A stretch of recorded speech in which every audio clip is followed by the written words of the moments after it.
Hello, welcome back to the True Crime Guys podcast. I'm Lauren. And I'm Michael. What's up, freeloaders? How y'all doing? Lotus. There goes everybody. There's another bad review. Way to go, Lauren. Hey, we're doing the bigger name cases on freeloader episodes lately, and this episode would prove such. Oh, these absolutely. Two nut job creep fuckers. Yeah, this is typically would have been a Patreon about a year ago. Yeah. Yeah. But even so, if you're a freeloader, you're still getting free. You're still getting fed. It just takes you a while. It takes you 2 years to get fed, so you're starving by the time you get it. We let you build up. You get them exclusive episodes. That's right. We let you build up that appetite. Yeah. Right. How's it going over there? You know, I wanted to tell you something.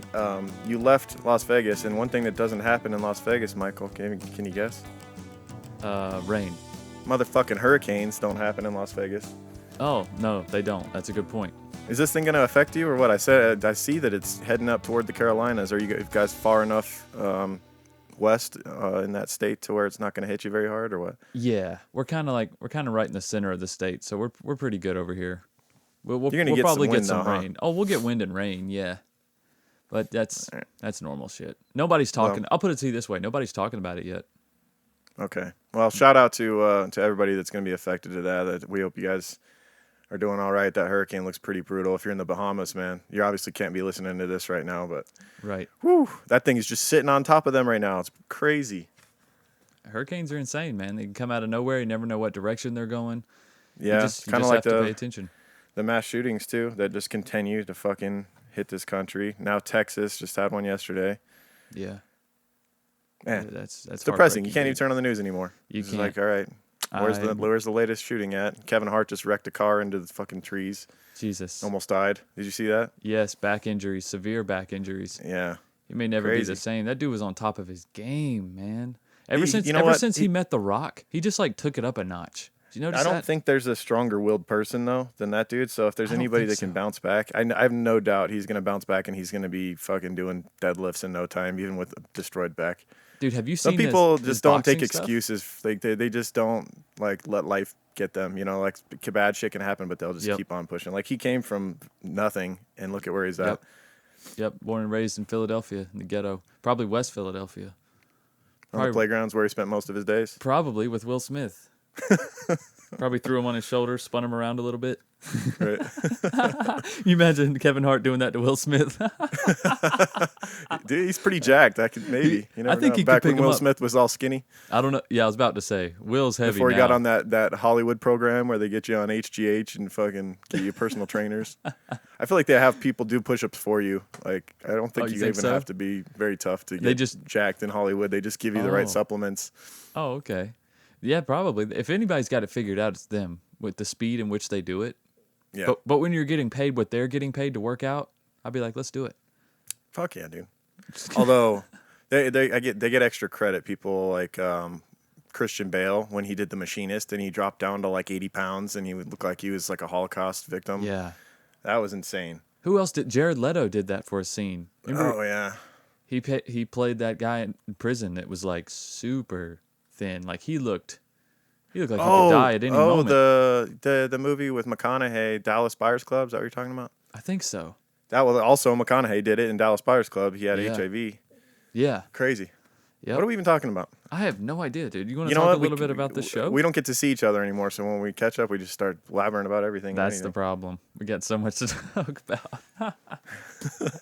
This is stuff we normally would have just got out at work. But right? See, yeah. Well. See, all settled in out there in the Carolina. Oh yeah, man. Things are going well. You bored yet? You gonna move back? You gonna move somewhere else? I don't know. I'm not bored yet. It's coming around the bend. It's around the bend. Inevitable. Who knows? I might pick up and go somewhere else. Your family's gonna be like, seriously? Dude, I think my kids would kill me if we moved again. Seriously, like they hate moving, but they always settle in and they always like the new place. Yeah, it's good for them. It's good for them to handle some adversity and all that. And it's good for them to see that change just becomes the new norm, and there's good things about everything. You know? It's a good perspective to have. People who are afraid of change. But. All right. Maybe we were just postponing this case because it's so fucking brutal. This is one of the worst ones. I think I hate Leonard Lake more than I hate he might be now at the top of the list. You know, like the Mockingbird Hill massacre. I've always said I hated that guy more than anyone else we did because he killed his own family and it was all for selfish reasons and whatnot. But my God, Leonard Lake, he's a piece of shit. Easily one of the worst scumbag fucks. Like worse than William Bonin in my mind, just because he wanted to. Like William Bonin, he tortured young boys and killed them and whatnot. But like Leonard Lake wanted to keep you like captive and make you into this submissive, like sex slave for him. I guess Dahmer was trying to do the same thing, but in a different way. Like he was trying to make you into like a zombie, you know, like you were at least incapacitated. Dahmer didn't want you to move at all, and then Leonard Lake wanted you to do everything for him, plus sexual things. Right. Well, what was his name in Kansas City? Bob Berdella. Bob Berdella. I guess he was pretty similar, but also I think he kind of wanted his sex slave to be like incapacitated, whereas Leonard Lake, he wanted them fully conscious and aware of what was happening. The brutality, like he wanted you to suffer through every bit of it. Like they were in the video. Did you see some of the video, like the home video they took? They were even saying to the woman, like she was like, I feel like I'm gonna pass out from this hot light on my face, and they were like, you can pass out, but we're gonna wake you back up again. Like these two, if you have a weak stomach and like you don't like the more brutal episodes, this one's not for you. Let's just say absolutely not. This one you're gonna need a palate cleanser after this one. Maybe we'll hit another groove like we did here in the intro. And make people forget about all this horrible shit that they're going to have to ingest. Yeah, maybe we'll start talking about Will Smith being spun around by Kevin Hart again. We might have to do just random palate cleansers every now and then, bring up like a weird fact. Yeah, there you go. It'll work. We got a knack for that sort of thing. Fun little side note, as I was about to do the get set up for the podcast, I told my wife, I got to do the podcast in half an hour or whatever. My son started following me around. Daddy, podcast? Tet podcast? Like he wanted to do it with me. That's awesome. He's already showing the motive to do it. So someday, just look forward to it. Oh yeah. Oh yeah. And then when I had the mic out, he wants to be a little singer or something. He had the mic and he was like standing up singing into the microphone. So he's 2. He wants to be what Dad's doing, man. He sees you doing that stuff. Yeah. And he looks up to you. His opinion of you is very great. So the things that you do, are great to him. Yeah, they want to copy. Idea. It's a good idea. You're not going to be a damn blame podcaster like your dad. We had to do that back in the hard times, kid. You don't need to do that anymore. Daddy did it, so you don't have to. You get out there and get your YouTube channel like a real guy. More on that later when we go over the celebrity birthdays. Oh, God. All right, let's kick this thing off, Let's dive into it. We had enough of an intro. We're going to get a 1-star review. It took them 8 minutes to get to the real content. And then they called me a freeloader. I'm doubling down on it, you freeloaders. Deal with it. See y'all on Pony the up other the $2. See you on the other side. Anyone who needs my justifications and my rationalizations as to why I would want to imprison and, in fact, enslave a young one, they have only to look closely at me. Slave, there's no way around it. Primarily a sexual slave, but nonetheless a physical slave as well. It would be interesting to see how far this tape can I actually go. Just a fair warning, this is a very difficult episode to listen to. There is a lot of horrible shit in it. Okay? These are awful people. They did awful, awful things. But you know what? Something that goes unnoticed in this story is how 2 of these awful people fell in love. It's crazy how 2 seemingly soulless people can have such love and loyalty towards each other. So before we enter the darkness, how about a little love song, shall we? Dear cricket, how could you? You knew I'd take the fall. Dear cricket, I love you. I'm sorry for the trouble I've caused. Oh, Charlie, he went down to a hardware store. He thought a vice might be a nice thing to make his own. What he didn't realize in that hardware store is that a vice don't fit in your pocket and it's a long walk home. Lord, yeah it is. Dear cricket, how could you? You knew I'd take the fall. Dear cricket, I love you. sorry for the trouble I've caused. It was all over now, had us dead to rights. In the darkness we found freedom, but justice was shining her light.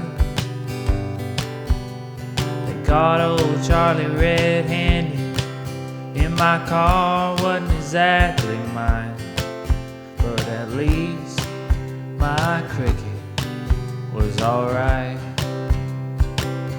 Hope you're doing alright, cricket. Dear cricket, how could you? You knew I'd take the fall. Dear cricket, I love you. I'm sorry for the trouble I've caused. Dear cricket, how could you? You knew I'd take the fall. Dear cricket, I love you. I'm sorry for the trouble I've caused. I'm sorry for the trouble I've caused. All right, our case this week, Leonard Lake and Charles Ng. As we mentioned, two of the worst that we've ever done. Old Fire and Gasoline. I've always had it in the back of my head to do this one, but I didn't know all that much about it. It just looked interesting. Like, these two look like a weird pairing, you know, kind of like William Bonin and the was the dude that he had with it was just like, we've talked about it so many times, where like these two people never should have met. Right. You know, like society, the world, everybody was just way worse off as soon as they had it. And it's always like the most chance encounter too, like an ad in a classifieds, like. Right. These two met through a right-wing magazine group or something like that? Yeah, it was like classifieds in a right-wing, like, survivalist magazine type of thing. That's right. What do you think their ads were like? Maybe they were just, maybe it wasn't a chance encounter. Maybe it was destined for them to meet because they were just such outcasts to society, and they had such similar interests. They were so into guns and like violence. Right. And like, though back then, there was only so many forums. Like, it's not like the internet now where it's wide open, where like millions of people are communicating about everything. And Reddit, there's subreddits and all this shit about guns and violence and all that. Like, back then, there's like 3 magazines about it, and the odds were they were going to find each other in the classifieds eventually. Okay, yeah, that makes sense. They're both ex-military too, right? Yes, both. I think they were both Marines, right? They were both Marines. Which is crazy. It says something about them. It's not easy to make it in the Marines. It says something about their drive to be violent. Yeah. Like, they really wanted to kill bad enough that they were willing to go through boot camp and all that. Yeah, they did. They had those and that was their tendencies. motive. Like, they didn't do it because they wanted to protect the country. Like, they just wanted to get their hands on a gun and be given the right to kill people. Yeah. In my opinion. You think the whole time they were wanting to do that? Yeah, I think so. Wow. Except Leonard Lake never really saw any combat. He was just like hanging out in Vietnam, like in a tent, like it was like MASH. He had like a peace sign on his helmet, and he's just like born to chill, I guess. Meanwhile, Charles Ng's favorite work time chant after being discharged from the military was "No gun, no fun, no kill, no thrill. Daddy dies, mommy cries, baby fries." Yikes! So, yeah, the guy, and when we say discharged, it was not like your honorable discharge. He stole weapons from the military and was like arrested and imprisoned and escaped, and we'll get into all of that. Right. Let's start at the beginning with Leonard Lake. Leonard Lake, he was born in San Francisco, California on October 29th, 1945. He shares a birthday with Winona Ryder and Bob Ross. Oh, he's not worthy.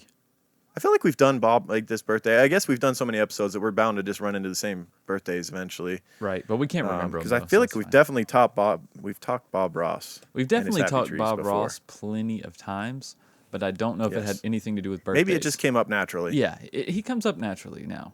He's very relevant still. It's strange. Yeah, especially when you partake in certain activities. Right. Bob Ross just tends to come up. It does. Just stays on your TV screen. For hours and hours. Hours and hours. He never leaves. He's just like another family member, really. Yeah, he's just hanging out in the kitchen, painting another painting. You can watch if you want. He doesn't care. It's fine. Yeah. He makes it look so goddamn easy. He it's so does. frustrating. And the darn brushes sound so amazing when they hit the canvas. I'm like, wow. Yeah. See, and that's what we need to do with palette cleanser. Let's talk Bob Ross for a minute whenever it gets too heavy. Okay. That's what we'll do. It's the perfect palate cleanser. All right. So when Leonard Lake was 6 years old, his parents separated, and he and his siblings moved back in with their maternal moved in with their maternal grandmother. And the maternal grandmother supposedly had some weird activities that she would let her grandkids take part in and actually encourage. Oh.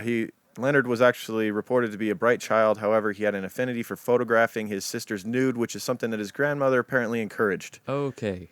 What's the evidence of that, though, that she encouraged it? It's all over every source I've pretty much read. So okay. I guess she didn't do anything to stop it. I mean, it's kind of hard to miss this sort of behavior, I would think. Right. What was the name of that documentary I watched on YouTube? It was very good. Hold on, I'm pulling it up. What's it called? Looking into Evil or Journey into Evil? Journey into Evil. Yes. Yeah. Yes, Journey into Evil from 2012. It's on YouTube. Leonard Lake and Charles Ng documentary. So that it was in that documentary. It was in another documentary I watched. It was in some articles. I think it was benign in her own mind as far as like she didn't think she was doing anything that was gonna affect him later. I think she was trying to encourage his free thinking and his artsiness. Like, he wants to, maybe that is something people do. They photograph and they paint naked people. But yeah, it's an underage child and it's his sister. Yeah, exactly. That's Grandma strange. had the wrong ideas. Yeah, come on, Grandma. She may have helped to create one of the worst evil people of all time. And she was just like, yeah, he's just a different kitty. He's just a kitty from a different litter. That's all it is. Can we do a New Yorker or a Boston accent on Granny? Is that where they're from? It'd be fun. I don't know. Are they? No, we talked about San Francisco, California. Oh, okay. Oh, you know what? That makes so much sense. Yeah, it does. Of course, San Francisco. He's painting he's taking pictures of his sister nude. Bunch of hippies out there. Yeah. It didn't take long for him to become obsessed with pornography. He allegedly also extorted his sisters to perform sexual acts. Yeah. He also collected mice and killed them by dissolving them in chemicals in the same manner he would, spoiler alert, later dispose of his human victim corpses. So, wow. Yeah, he did a lot of research. He did a lot of research on his victims. I don't know how much dissolving in chemicals they did with the bodies. It's like, it seems like they used a lot of different methods, him and Charles Ng later on for the disposal of the bodies, like burning, crushing up the bones. Like they did not find much of the victims. It was just like scattered pieces of like charred bones. And yeah, I wouldn't put it past them to use chemicals too, though. You know, they had their own little freaking wonderland out there where they were doing all kinds of they were absolutely disgusting stuff. That's what I'm saying. Like Leonard Lake was very interested in the experiment. He was interested, kind of like in Bob Berdella sense, like you mentioned earlier, in the way of seeing how far the human body can go. Mm-hmm. You know what I mean? And the human mind. Yeah, and the human mind. That's true. Yeah. So after attending Balboa High School, Lake enlisted in the United States Marine Corps in 1964. Right? The perfect time, right? When old Vietnam was kicking off. Yeah, there you go. He served 2 tours of duty in the Vietnam War as a radar electronics technician. Like I said, not seeing any combat at all. Hanging out in a tent playing around with his little radar. Maybe seeing blips on the radar disappeared as another person died. I don't know. I don't think he had. The way he acts later on, you would think that he had just been like Rambo out there, you know, war paint on, carrying around scalps or something. That's probably how he imagined himself. But then he just realized, oh wait, I'm not that strong. I need to prey on the weak. Yeah. Yeah. That's something they say about military veterans. And I mean, if you're a veteran in the military, whether you saw combat or not, like still thank you for your service. Absolutely. But they say that like the people that saw like true combat, like they really like took part in killing and almost being killed and all that stuff. Like they're the more quiet ones, as far as like I have a friend who did a tour in Afghanistan and like it takes a lot for you to get him to talk about some of the stuff that happened. Right. And it's just kind of like, it seems like the people that didn't see as much, maybe they saw a little bit or whatever, they just can't shut up about it. Yeah.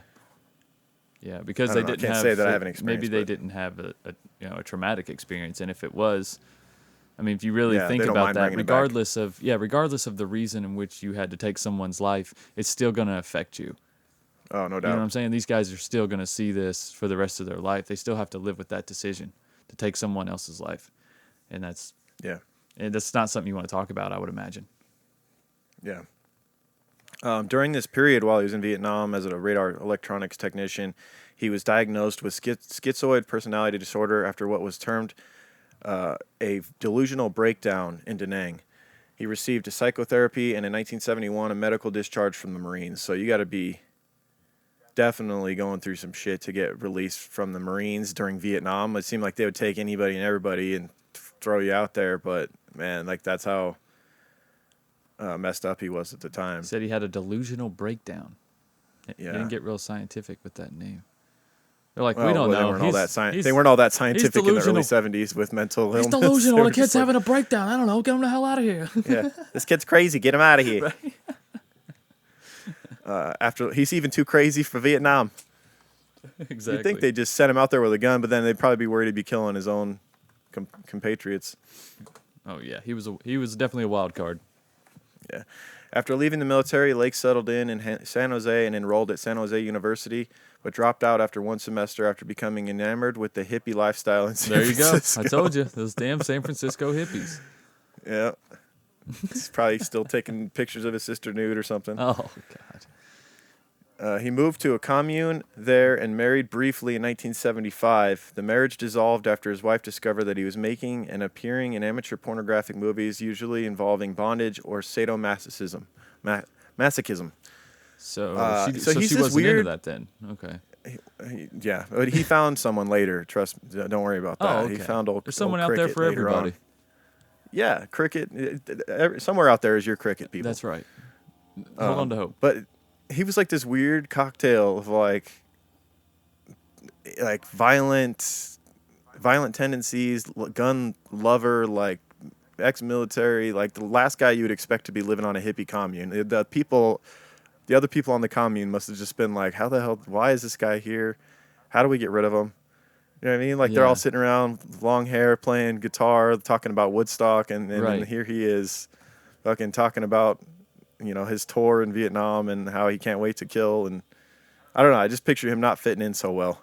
I'm sure he didn't, but he probably also seemed like the scariest person there, which he probably loved. No doubt. The one common ground that I'm sure he had with the other people on the commune is he big fan of nudity. Oh yeah. Big fan of nudity. I always apparently he had eventually he would have this big album of nudie pictures. He would pay women to take pictures nude for him, and he just would show this thing to everybody. Wow. Well, that makes sense. And when you think about it, the sex drive, especially for someone like this, is the most important part of his life. You were talking about how crazy it was for him to, being a gun nut and being so right-wing, want to live with these hippies, but you got to think the most driving thing in his life was his sexual tendencies, which aligned with theirs a lot more than anybody else's. Mm-hmm. And I think this is a common thing we've seen, mommy issues with a lot of the killers we've studied. His mom, he felt abandoned by his mom, and then he later would get divorced, and he just felt like women kept kind of stomping on him. Mm-hmm. And that's where that just vitriol that he had, and you could see it play out later after he would hold these women captive and try to make them into these submissives. He had this deep hatred for women that he blamed it on them. It was not nothing was ever his fault. Much like Charles Ng, same thing. Nothing was ever his fault. Right. All the way to the end, he's still blaming the judge when he gets sentenced, and it's just like that. That's really what it comes down to, is just not being able to take responsibility for yourself or your own actions. That's one common thread with killers. It's because it's always someone else's fault. I feel like they don't fully socially mature because they get that one hang up. At whatever age they get that hang up, especially for men. And even in the documentary, was it Journey to Evil? In that documentary, one of the detectives talked about how talking to Ng in particular was like talking to a child. He was like, if you showed any type of dominance towards him, he would shut down immediately. Yep. And you're talking about a man with combat training, and he would just shut down immediately, like you were his father towering over him. It was like it's almost like if you would come at him, and then he would come back 10 times harder, and if you didn't back down, and you came back at him again, like you said, it was immediately into submissive mode. Yep. He was basically trying to call your bluff. Let's see if this guy's a bitch or not. Exactly. And if you called his, he would cower immediately. Yeah. So yeah, after this latest marriage, he briefly married in 1975 that we mentioned. It dissolved after his wife discovered he was making all these pornographic movies, and she just had enough of it. And like, it seemed like after that was when it was like full on, I'm gonna make a sex dungeon mode. For the next 8 years, he lived at the Greenfield Ranch, a 5,600-acre back-to-the-land settlement near Calpella, north of Ukiah in Northern California. And it seems like in the documentary they showed this town is a very small, kind of dingy town where you could kind of live anonymously, go in, and like not really. It was just like a perfect place for him to put out something like this. It's kind of like cabins in the woods in like a small town. Yeah. And how he got this place is not by like hard work in purchasing this cabin out in the woods. It's like his first wife. They ended on good enough terms that she let him stay in this cabin out there, even though they were separated. That's something that I read about. And so like that's it. Then a lot of the sources you study don't really mention how he came to acquire this cabin. I didn't know either. Because he wasn't working a lot of times. I was curious about that. Yeah, so it's his first wife's like parents' cabin or something, and like so he just kind of took it over, and she let it happen. And next thing you know, he's like excavating and like putting in this fucking dungeon. Hey, they put in work on that thing. The way they dug out the ground to make the rooms and stuff underground, that was crazy. I saw footage, his home footage of him. There's home footage of him doing it. Like he's talking about running the backhoe for 24 hours straight and having a bunch of dudes help him dig it out with pickaxes and whatnot. Yeah, it was insane the amount of work they put into it. It's like, where were they getting their money from?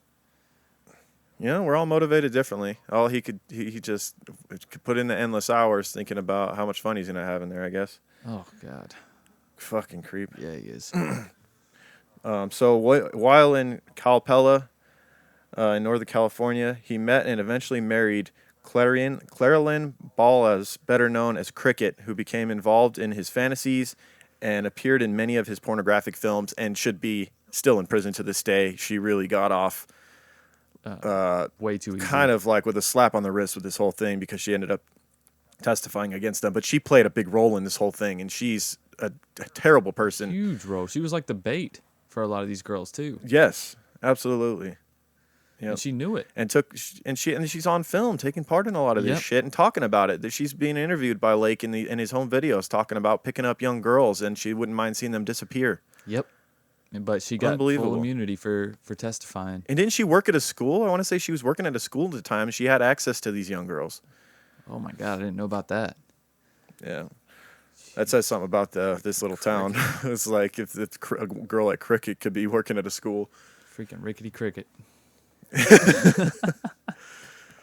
Oh boy, man! Some of the videos I heard too. There's even in the documentary they show like her with the paddle, like when they're getting all kinky. Oh yeah.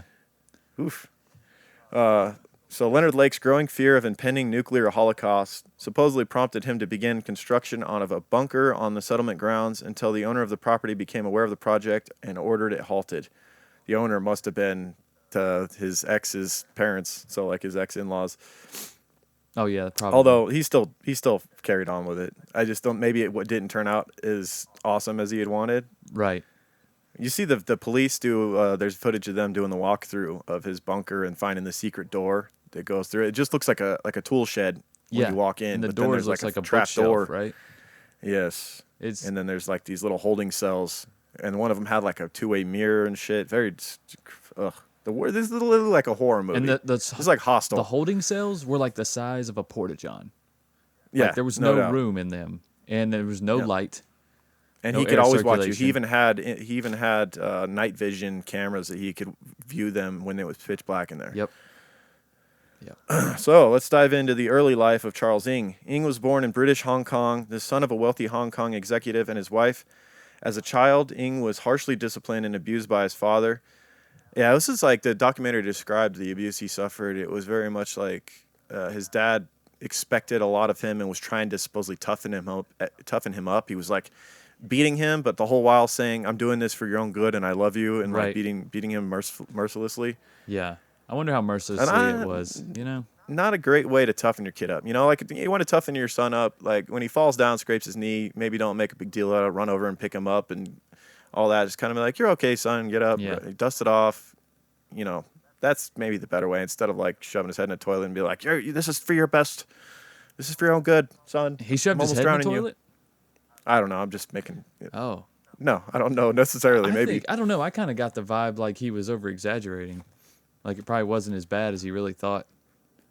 It's possible, knowing Ing's character. Yeah, that's for what sure. I'm saying. He was definitely dramatic, and everything was always everyone else's fault. So this would kind of play to his motives.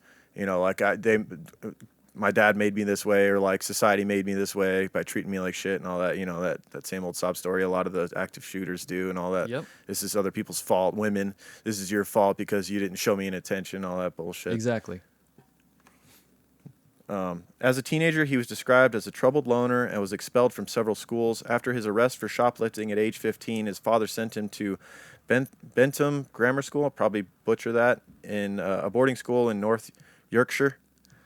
Have we been corrected on how to say Yorkshire? Yorkshire. Is it Yorkshire? Yorkshire or Yorkshire, I think, depending on whether you're north we or still south. haven't gotten it right. It's Yorkshire. It just don't sound good. I think we should just say Yorkshire just because it's more irritating. Big ups to the British folk because they always have a good sense of humor with us. They Like really we do. butcher all their. You know what? We never get 1 stars. Like they mispronounced my city. They don't take themselves too seriously over there most of the Thank time. I have you. to say, like I love we that. rarely get a bad review from the people over in the UK. They usually just kind of like laugh to themselves, like these idiots. They said every fucking town wrong. Yeah, but I love it. I do. I love that, guys. We really appreciate And then some that of kind of feedback. It's some of the Americans over here with sticks up their ass, they give us a 1 star because we called them a freeloader with tongue in cheek. You know, we're just joking around, but apparently I'm a freeloader. I won't be back. Yeah. Not long after arriving, Ing was expelled for stealing from other students and returned to Hong Kong. What did you expect? He was sent here because he was a little klepto. Right. Of course, you got to keep an eye on him. He's going to steal more shit. You know, that's why he's here. He's spent to basically a grammar school / boarding school in Yorkshire. Yorkshire. Because he was a little klepto over in China. Right. And what do you expect? He's going to steal some more shit from these little British kids. It's just going to happen. I think it's just a way for him to get out of these things. I think he It's- keeps being put in these situations he doesn't want to be put in, and he's like, all right, well, fine. I'm going to do something to get kicked out. He's lashing out. He's looking for some sort of excitement, and he's trying to be a rebel. Yeah. And it probably comes from the abuse from his father. Yeah. It's one of the 3 on the McDonald triad, right? Theft, like being a little klepto. It's like fires, thievery, and wetting the bed or something like that. It's isn't it? animal cruelty, fire, Oh, and okay. wetting the bed. Thievery's not on there. It should be. It needs to No. be the McDonald quad something. I don't know, man. I don't know if theft is part of it. Maybe a lot of theft. Yeah, when You you know what just I mean? can't quit shoving shit in your pockets. And you don't even want it. Like that. It wasn't. Was it Winona Ryder who was like shoplifting? I don't want to besmirch the wrong female celebrity, but I feel like it might have been her. That Was it like, her birthday? She's a millionaire. Yeah, that's kind of funny, right? Wow, that is funny. Yeah. Interesting. Well, her birthday was shared with Leonard what's his Lake. face, old Leonard Lake. Oh. Speaking of which, December 24th birthdays. We forgot. Oh, did we? Charles Ing. Charles Ing. He was, as we mentioned, he was born. We didn't mention it. He was born Christmas Eve. And he shares a birthday. We looked this one up, and it immediately enraged me because it's just a list of my children God, it's garbage. that must be YouTube stars. Oh, wait, here we go. Haley Arona. I don't know if you ever heard of 16-year-old Instagram star. Never heard of it. Diego Martir, 15-year-old Instagram star, Wow, star, Instagram YouTube star, star. Instagram star, 16 years old, 11 years old, 13 years old, 12 years old. the world we All live in, you Instagram old and fogey. YouTube stars. And then when you scroll down the page far enough, you get to people who've really done some shit, like Lemmy from Motorhead. Hell yeah. Is way down below all these fucking children. Wow. Rest in pease, Lemmy. You're a legend. Seriously, who And else was also, down there? you know what? Say what you want about Ryan Seacrest. That guy's he grinds and he's worked his ass He's off the for best goddamn the empire host that he's created. ever. And he's damn good at hosting, no doubt He about can it. host anything. But yeah, dude, literally just to frustrate me, you have to scroll through pages of children that are supposedly Instagram stars that if you're over the age of 12, you haven't heard of them. And then there's legends down there below all these kids. Yeah, I know, man. It's unreal. It's the world we live in now, man. We're old fogies. We're already old fogies. It's awful. Yeah, so after stealing from the boarding school in Yorkshire, he would then Ing was then moved to the United States on a student visa in 1978 and studied biology at the College of Notre Dame in Belmont, California. So he's still on the right path, I suppose. He's still bouncing back. He's moving from freaking country to country, Right. stealing shit and just kind of making his way.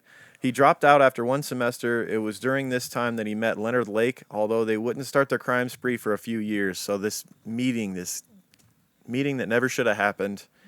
And I've heard multiple ways that they met through different sources. One that I heard was a friend of Ing's had met Leonard Lake through the classifieds in one of these right-wing military magazines, and after meeting Leonard Lake was a little creeped out about him, but knew like that his buddy Charles Ing, him and those two would just hit it off. Totally. You ever meet somebody and you're like, oh, you would love my buddy. Listen, you would love my creepy friend. You're both so creepy.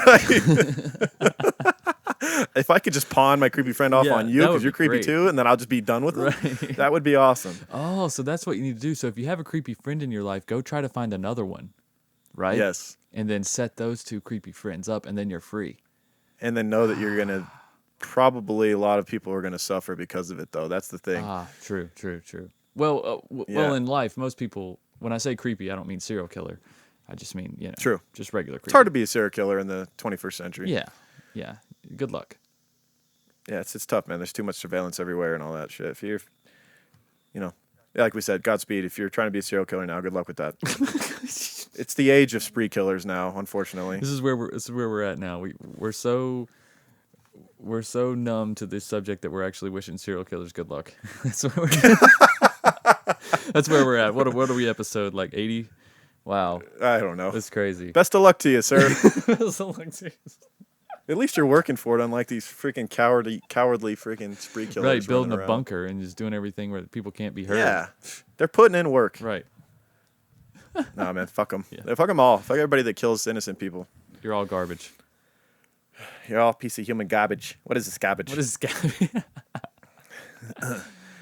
Okay, so not long after Charles Ing dropped out of college, he was involved in a hit-and-run accident, and to avoid prosecution, he enlisted in the United States Marine Corps. That makes sense. Yeah, there you go. Like, listen, I'll pay my dude, if we knew how many people were in the Marine Corps because it was either Marine Corps or jail, it would probably just be scary. Right. Not only that, like he wasn't even a U.S. citizen. He had to like have a fake visa and shit to make it work. I think he had like a fake. He enlisted. That's so sketchy. Yeah, there was some way he did it illegally that he enlisted. Interesting. He became a Marine in 1979 with help, he claimed, of recruiting sergeant and false documents attesting to his birth in Bloomington, Indiana. There we go. So he claimed he basically lied to his recruiting sergeant and gave him false documents, which I'm sure they get kickbacks for getting people to sign up. So the sergeant was kind of like, yeah, these look good to me. Yeah, good enough. Probably like fucking handwritten and like sloppy. Dude, have you seen Chinese handwriting? And he's like, yeah, this will work. Dude, the recruiters make the most money, man. Like the Marine recruiters. Man. When I'll tell you anything. When my buddy was joining the Marines, his recruiter always pulled up. Like, I swear to God, he had like 3 cars. One of them was a Corvette. One was like a brand new Cadillac Escalade.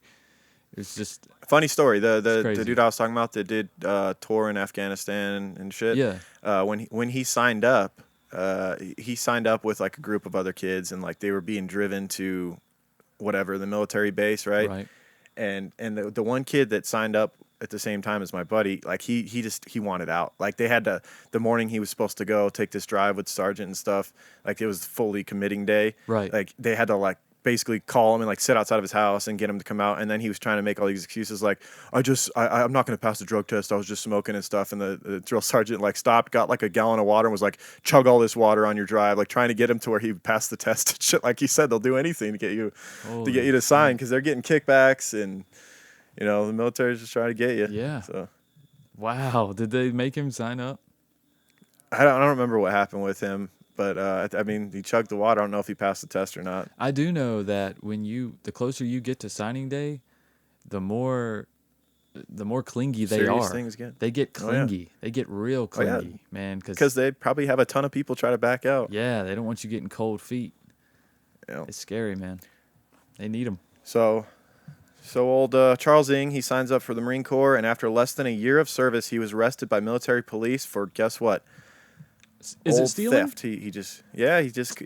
Man, think of all the shit you could steal when you're in the military. There's just all this awesome stuff everywhere. There's like hand grenades and there's just so much cool shit. So many you could cool steal. things, man. Yeah.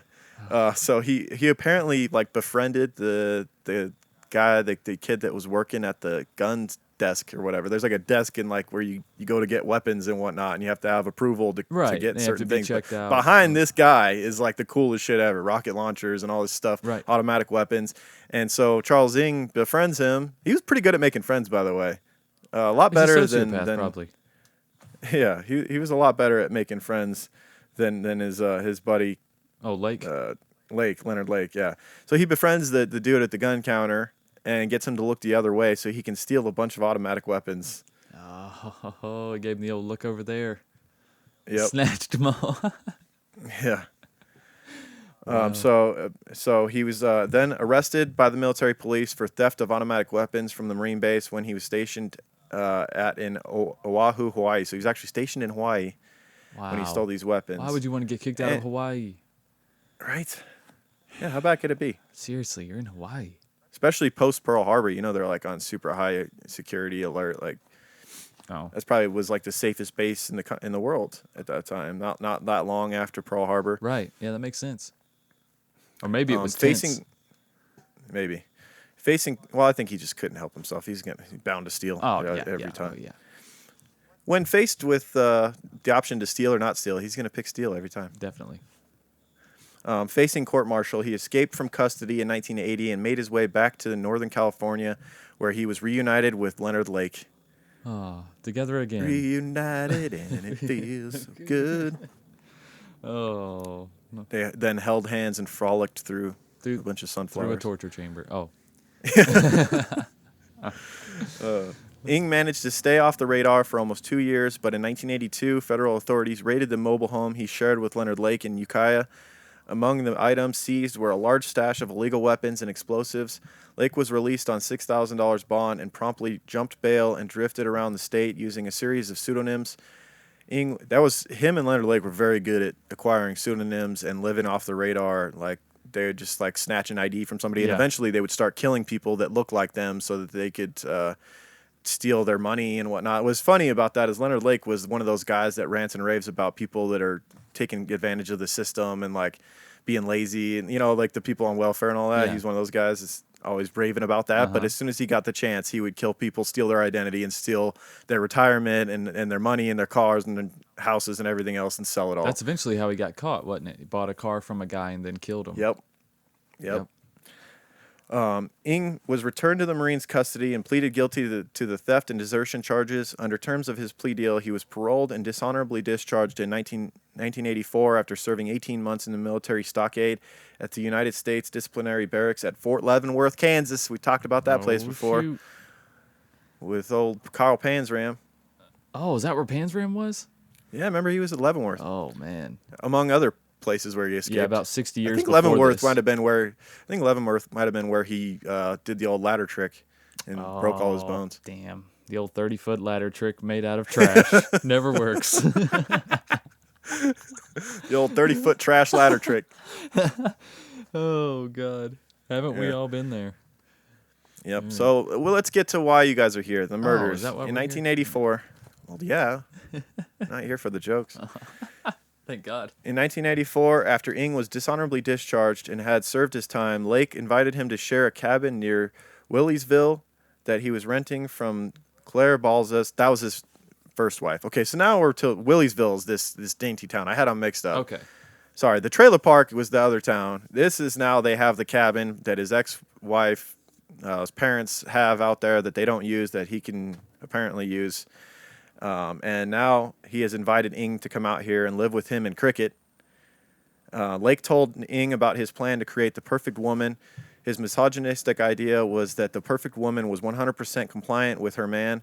He called her an off-the-shelf lover, meaning he could take her off the shelf and do whatever he wanted to her and then put her back or throw her away when he was done with her. Yikes. Most people would have been horrified. However, Charles Ng was all in, of course. So did you hear his kind of this thing that got in his head? We didn't really bring it up in his upbringing, that being Leonard Lake, but he became obsessed when he was younger with the book called The Collector.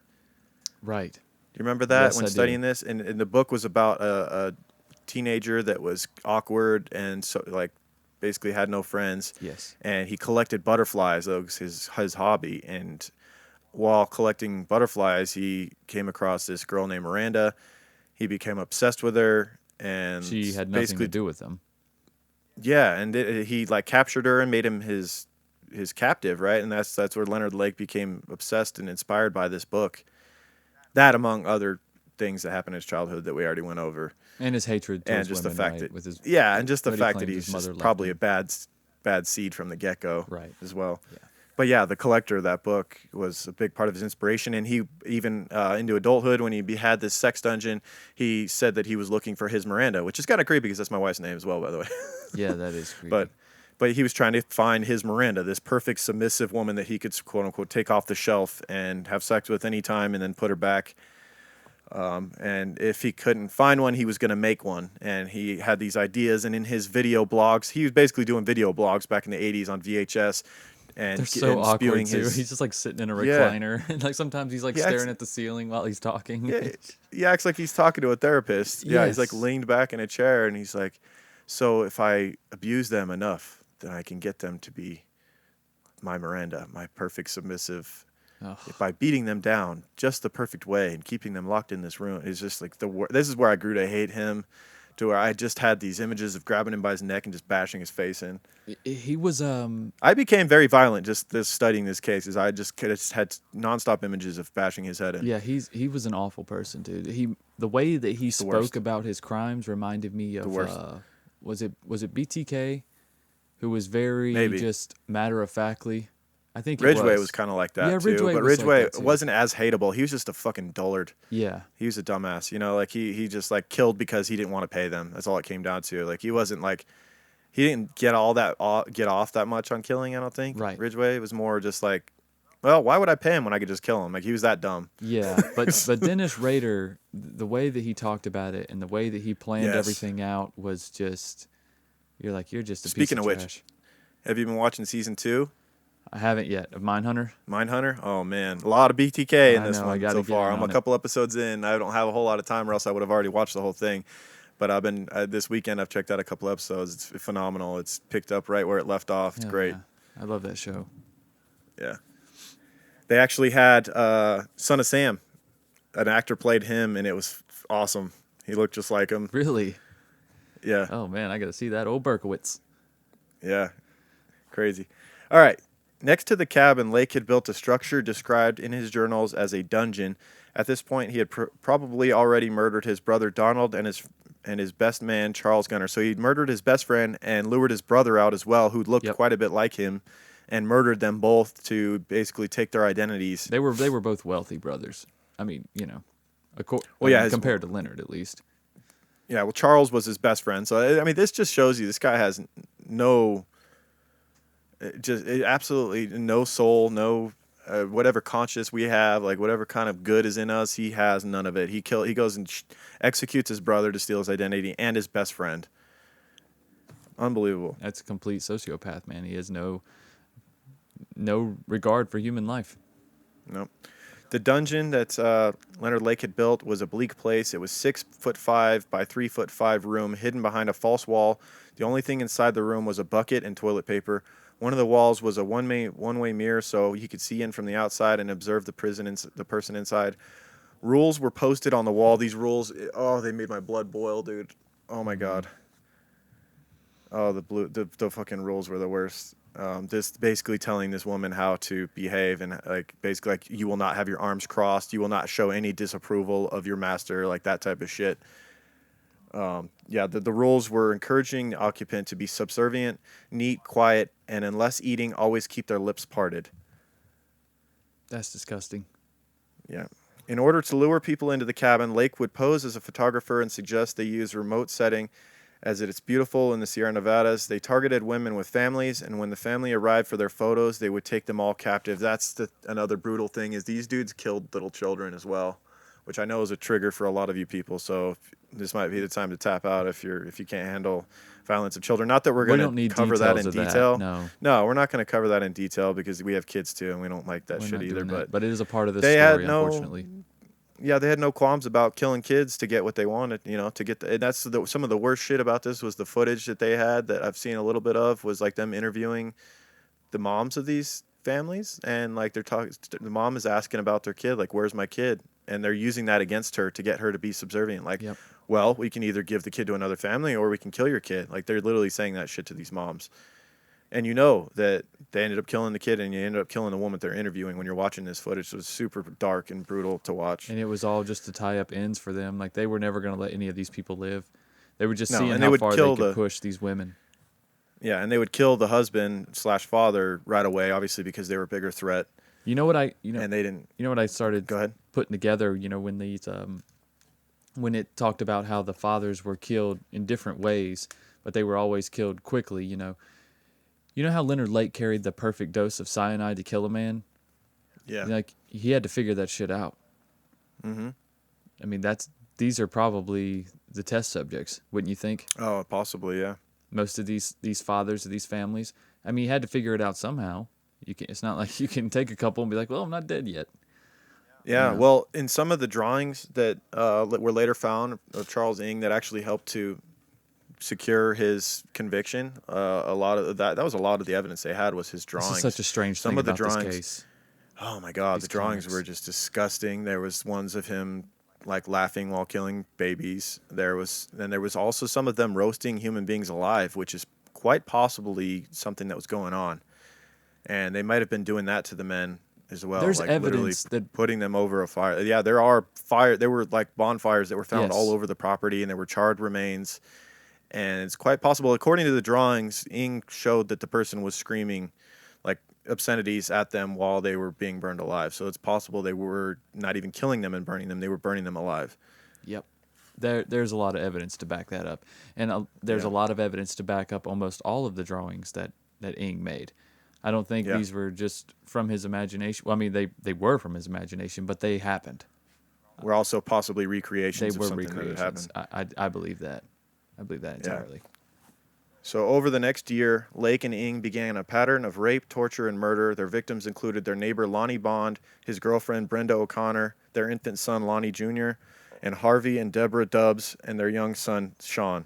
Sometimes they forced the men and children to watch the women being tortured before killing them. In their quest to make the perfect sex robot and completely break the women, they would often kill their children in front of them. Oh, God. I had to take a pause. Once they were done with the friends or family who came with the woman, Ng and Lake would then torture and rape the quote-unquote Mirandas for days before ultimately killing them for some slight. Yeah, so if the women were not subservient, or if they fought back at all, then they would just kill them faster. Cross their arms too many times. Right. They took Tried to escape. They took copious notes and videoed everything. They did so as a psychotic pseudo-scientist who believed they were perfecting their craft. In reality, they were just monsters who reveled in their evil. This went on for about a year, with police catching not even a whiff of anything going on.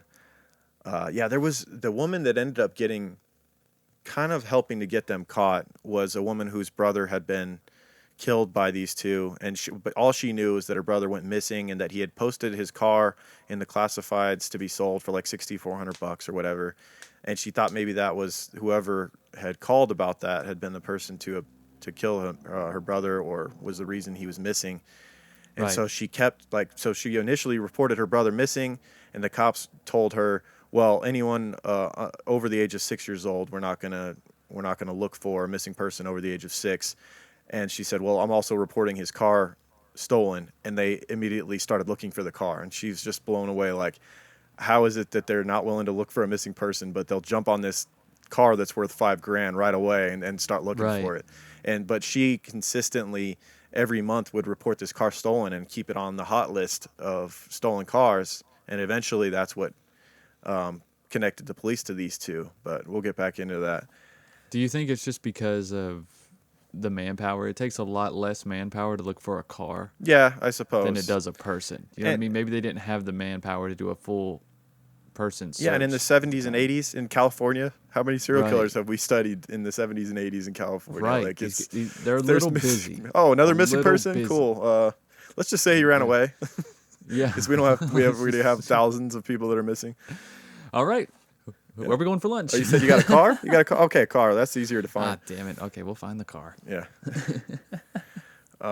Lake and his wife Cricket would even film pornos of themselves role-playing his work with other Mirandas and would give people in their swinger groups these videos.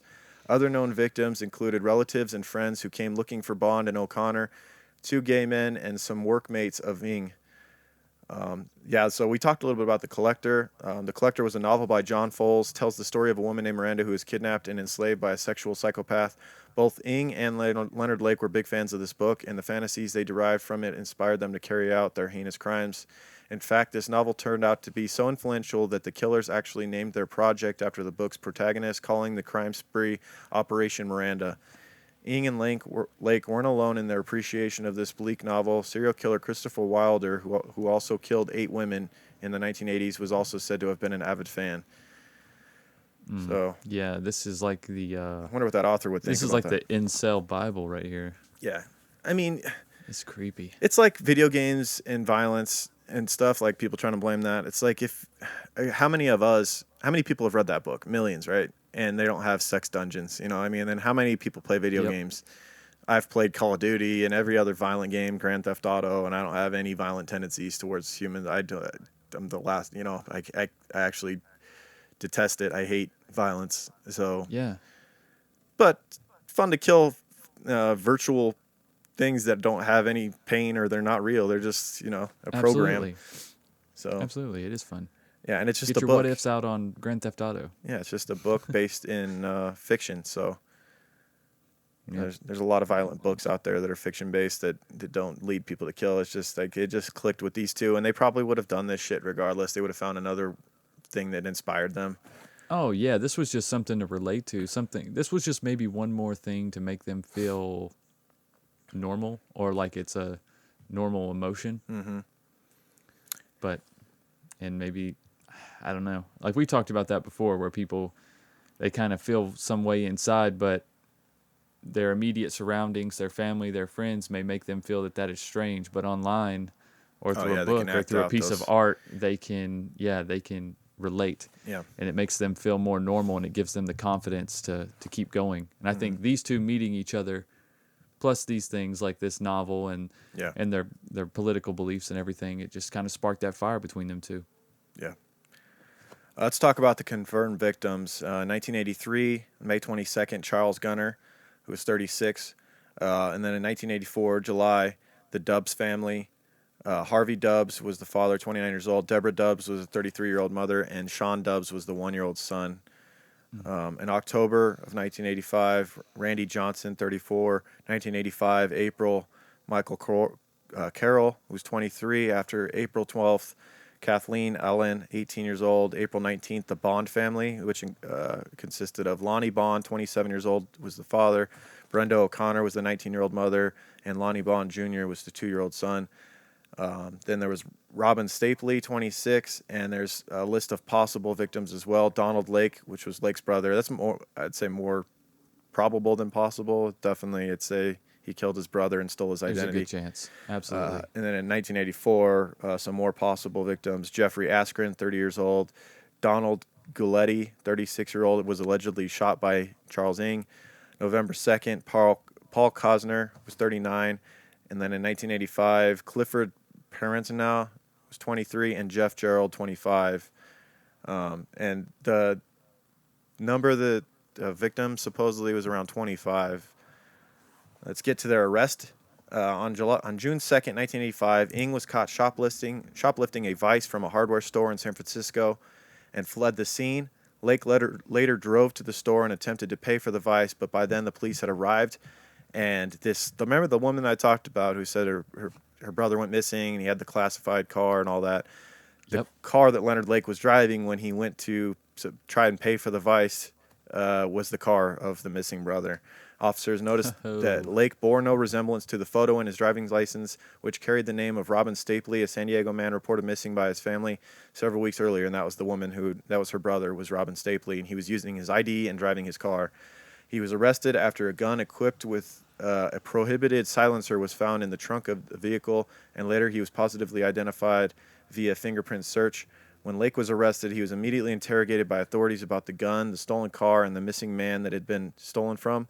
Recognizing that he was in a dire situation, Lake asked for a glass of water and took his first moment alone to write a short note. And those cyanide pills you talked about that he had worked out the chemistry on and knew exactly how much to take to kill a man, he still had those, that ace in the hole, he still had those in his pocket.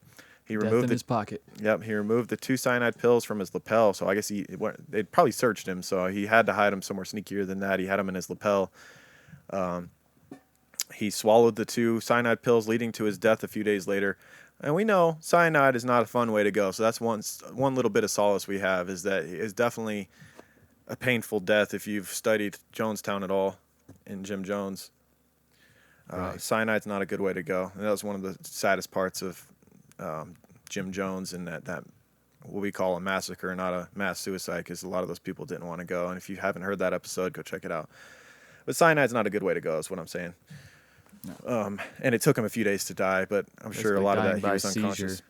Yeah, I think he basically went into like an epileptic style seizure on the floor, and then he was brain dead within minutes, right? By the time they took him to the hospital, he was already completely brain dead. Yeah. The license plate on Lake's vehicle was registered to him, but the vehicle itself was registered to Paul Cosner, who had disappeared in November of 1984. Lake's auto registration led detectives under the command of San Francisco Police Homicide Lieutenant Gerald McCarthy to the property in Williesville, where they found Stapley's truck and Bond's car, and behind the cabin they found the dungeon. In a makeshift burial site nearby, police unearthed roughly 40 pounds of burned and crushed human bone fragments corresponding to at least 11 bodies. 2 bodies, later identified as Bond and Stapley, had been gagged and executed by gunshots to the head. They were also apparently doing... Who was the... remember the... Pizza Face, the Alaskan Disgrace, the case we did? They were doing some of that, where they were gagging and handcuffing some of the dads or the husbands and having them run through the woods, and they were hunting them. Oh, that's right. Yep. Yeah. They were hunting a few of them. That's how the Alaskan serial killer. I can't remember his name. Hansen? Robert Hansen. Robert Hansen. You got it. Yeah. Alaska was the Pizza Face, the Alaskan Disgrace. Yeah. Because his face was always broke out. Yeah. We had a good time with that one. Yeah, that was a good case. Police also found a hand-drawn treasure map, quote unquote, leading them to 2 buried 5-gallon buckets. One contained an assortment of ID papers and personal possessions, suggesting that a total of 5 victim count could be as high as 25. In the other were Lake's handwritten journals for the years 1983 and 1984, 2 videotapes documenting their torture of Brenda O'Connor and Deborah Dubbs. In one of the tapes, Ing is seen yelling or telling O'Connor, "You can cry and stuff like the rest of them, but it won't do any good. We are pretty cold-hearted, so to speak." In others, Dubbs is shown being assaulted and so severely that she could not have survived. So basically, the video shows her being murdered. I like how he says cold-hearted, so to speak. Yeah, right? Pretty so poetic. Heart. You can cry and stuff. But we're pretty cold-hearted, man. Yeah, we're pretty cold-hearted over here. So, let's talk about the extradition and trial of Ing, who was still around to face the music. Lake's wife, Clara Lynn Balazs, or Cricket, cooperated with investigators and received legal immunity from prosecution, which is absolute bullshit, man. They had enough evidence. They didn't need her, in my opinion, to bring down Ing. And Leonard Lake was already dead. Like, why? Right. There's video fucking tapes. There's a dungeon on the property. Like, they have all this missing, stolen property from the victims. Like, they have all the IDs, and they had, like, work T-shirts with their names on it and all this shit. They had everything they needed. They should have gotten Cricket as well, because she was definitely playing a role in this. You know, there's so much evidence to support that. But they give her complete immunity, and she's still, like, to this day, living in San Francisco, hanging out. Crazy. Court records stated that Cricket turned over weapons and other material to authorities during the investigation. Big whoop. They should have just found them themselves. After a lengthy extradition, complicated by Ing's lies over his nationality, he was finally brought back to face trial in California. So he hid out in Canada. Like, he ran off to Canada, and they found him, but they couldn't. Canada wouldn't let us extradite him to a place where he could face the death penalty. So he stayed there for like 6 years before he was finally brought to America. He was indicted. He started a new life over there. Well, he was still locked up, but there was so many people protesting in America. All the family members of victims were protesting this. And eventually, all the pressure mounted, and they just couldn't hold him anymore. Good. And so he was finally extradited. But he was very smart in the fact that he knew how to work the system. He kept postponing every trial. He kept going through lawyers like he was changing his underwear, like he was just like find issues and like make a big deal out of everything, and the court systems will just kind of keep postponing things if you're a hassle like that. And he knew that. And so it took so long before they finally did a real trial on him. Where in 1991, he was indicted on 12 counts of first-degree murder. He tried everything to delay the trial, frequently firing his lawyers, changing the location of the trial, and even applying to defend himself. The trial finally took place in 1999. So it took him 6 years to get extradited to California, then another 8 years to finally get the real trial to happen. Cricket was called as a key witness. In a surprise move, Ng's lawyer, William Kelly, dismissed Cricket without asking any questions. Despite the video evidence and the detailed information in Lake's diaries, Ng maintained that he was merely an observer and that Lake planned and committed all of the kidnaps, rapes, and murders unassisted. The jury deliberated for 2 weeks before finding Ng guilty of the murder of 6 men, 3 women, and 2 baby boys. He was sentenced to death. In 2001, a San Francisco judge found Ng and Lake responsible for the death of missing auto trader Paul Cosner. Ng is currently at San Quentin, probably hanging out with old Randy Kraft, playing some cards on death row. Yeah, probably. No execution date has been set, and he is appealing his conviction. Yeah, so that was that was a bummer in the documentary. The sister of the man who had the auto trader one, where he disappeared, the one that helped get him caught, that Ng was convicted on like every count of murder except for him. So she didn't even get justification at the end. She sat through all these years of delays in courts, and then the trial happens, and like he gets convicted on 11 counts of murder, but the 12th one not guilty, and that was her brother. And she's sitting there, she's like, her mom's sitting there bawling, and she's like, but I guess a couple years later they finally did get him for that one too, which is good. Isn't that because his car was registered to Lake? Yeah, so they just didn't have enough connections. People were probably like, well, if to anybody killed him, it was probably Leonard Lake. Yeah, they just didn't have enough evidence that Ng played a part in that one. Right. I mean, that but it still makes sucks. Sense. It still sucks. Like, in the back of your mind, he's never getting out of prison and he's been convicted as a murderer. But you still want your brother, you want his memory to be remembered, and you want the person who did this. Yeah, but at least you have closure. Yeah, like, no doubt. These guys are getting killed. I mean, Lake's already dead. Yeah. I mean, it's unfortunate he got to choose when and how, but.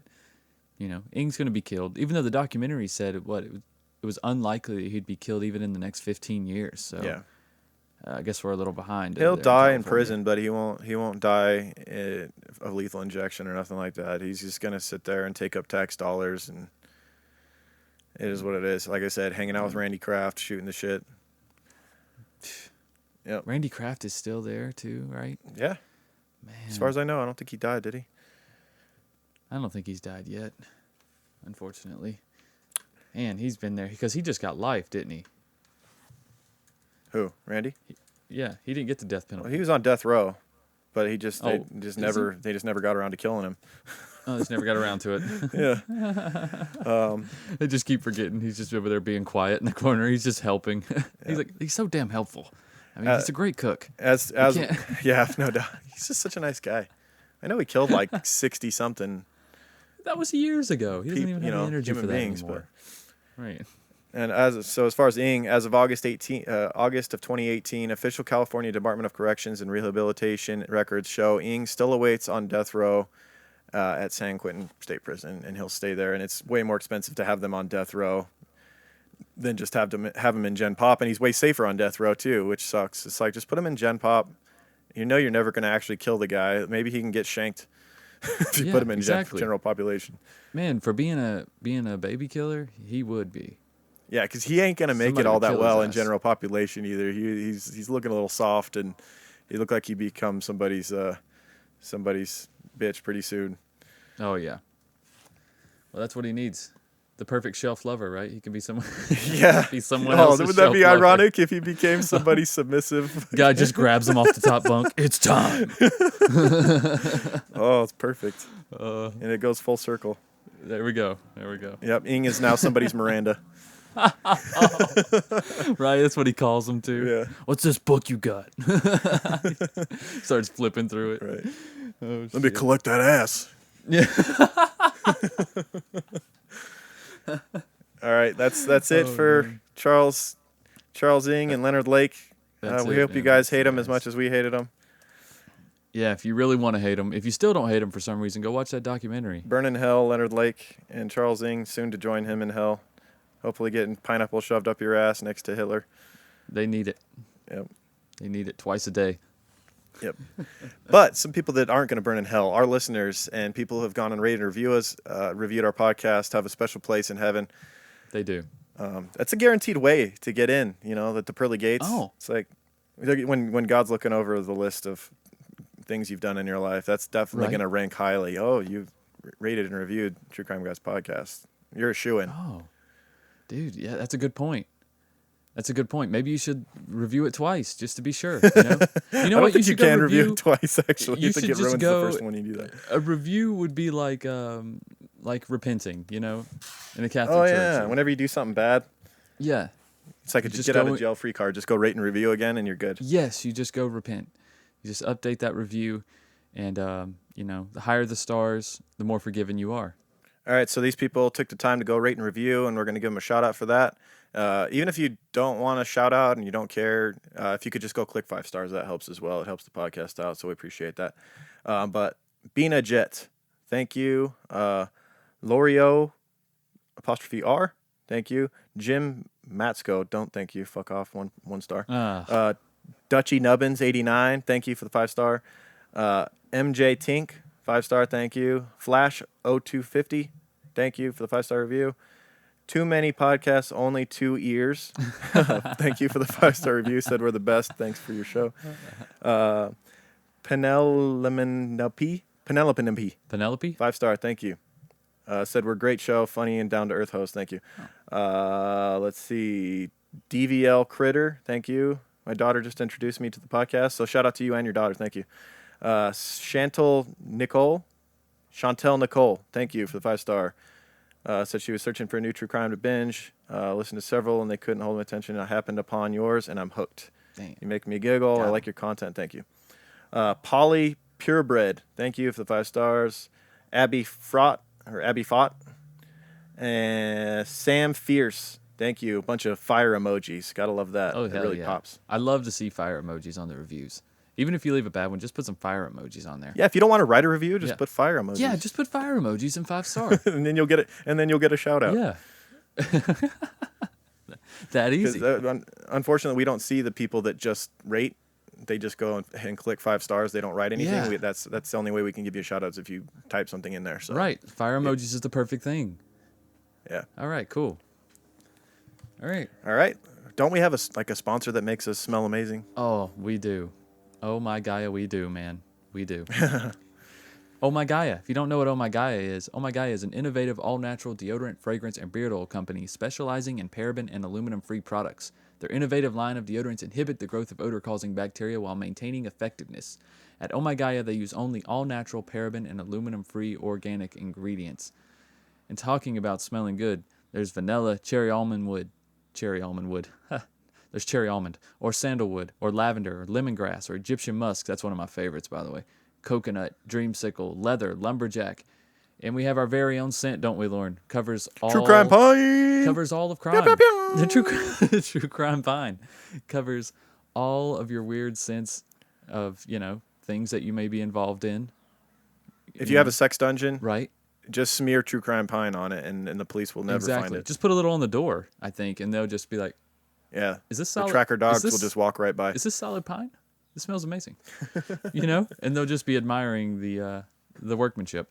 And even better than that, the logo or the deodorant jar has our face on it, so it has our logo from the podcast on there. So that's badass. Almost all Oh My Gaia deodorants come with a little sticker that seals the lid, so you know that it's been sealed by the golden touch of Wendy at Oh My Gaia, and no one has messed with it since. Yep. So, just for your peace of mind. And because you're a True Crime Guys listener, you can use the word CREEPER, CREEPER, for 15% off. That's at ohmygaia.com, OHMYGAIA.com, or at shop_ohmygaia on Instagram.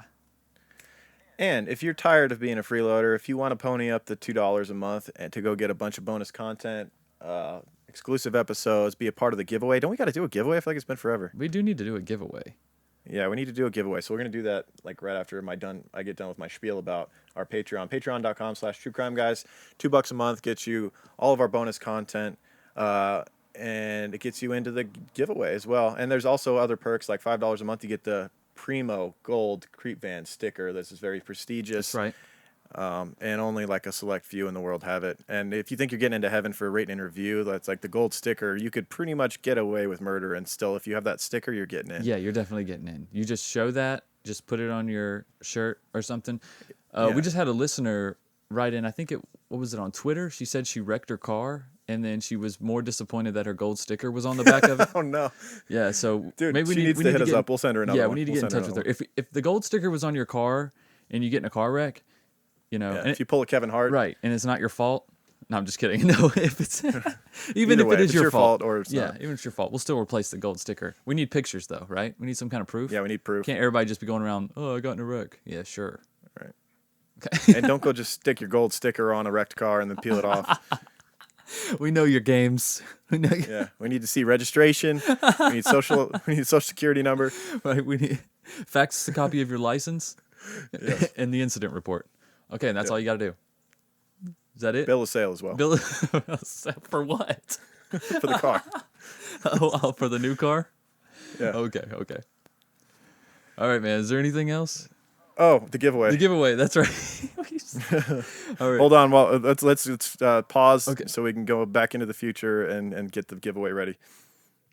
All right, we're back from the future, and we have the random number generator ready to go. Right, Michael? You have that? We do. And we have the list of patrons ready to go. We correct? also have that.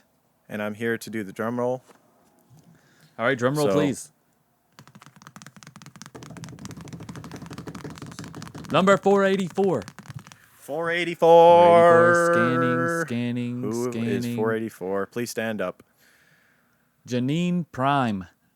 Congratulations, Janine Prime. And she is in great standing. She is prepared to accept her prize.